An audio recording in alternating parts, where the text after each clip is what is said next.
Oyog'ingiz panjasi tanangizni asosiy poydevori. Agar u zaif bo'lsa, sizni butun tanangizni bosimi dastlab tizzalarga, songa va hatto belga tushadi. Shuning uchun hozir men sizlarga ko'rsatadigan, ertalab qiladigan 5 daqiqalik mashqni bajarib yursangiz, oyoqlaringiz sizdan juda ham xursand bo'ladi va albatta har hafta payshanba kuni sizga osh damlab beradi. Birinchi mashq: oyoq panjasini, barmoqlarini qattiq yopib ochish. 1 minut.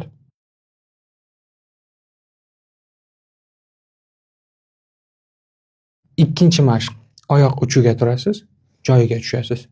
Oyoq uchiga turasiz, joyiga tushasiz. 1 minut.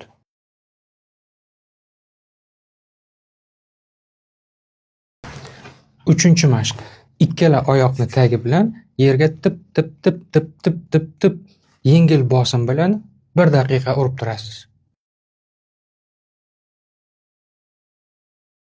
Yerga bir dona qalamni yoki ruchkani tashlab, oldin bir oyog'ingizni, keyin ikkinchi oyog'ingizni har birida 10 marotabadan oyoq barmog'ini oralari bilan oyoqni o'zi bilan ushlab, tepaga ko'tarib qo'lga olasiz.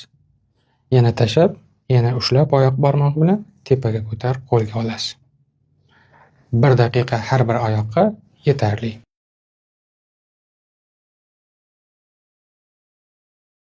Va shuning bilan mashqni oyoq panjasini dastlab ichkariga, keyin esa tashqariga 1 minutdan aylantirasiz.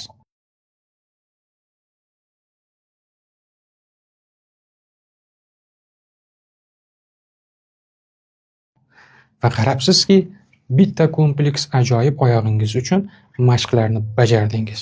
Buni natijasida oyog'ingiz sizga shunaqa rahmat aytadi, qon aylanishi yaxshilanib ketadi.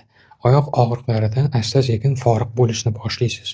Oyoqni muskullari chidamli va kuchli bo'lishni boshlaydi.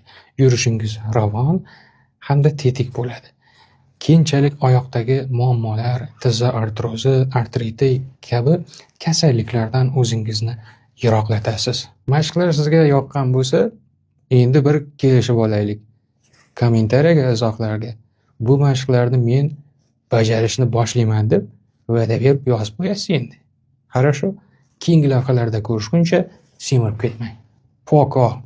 Doktor Isyonov Telegramdagi rasmiy kanalining belgisi mana 8 qirrali moviy yulduzchasi bor. Ko'rdingizmi? Mana shu bizning kanal.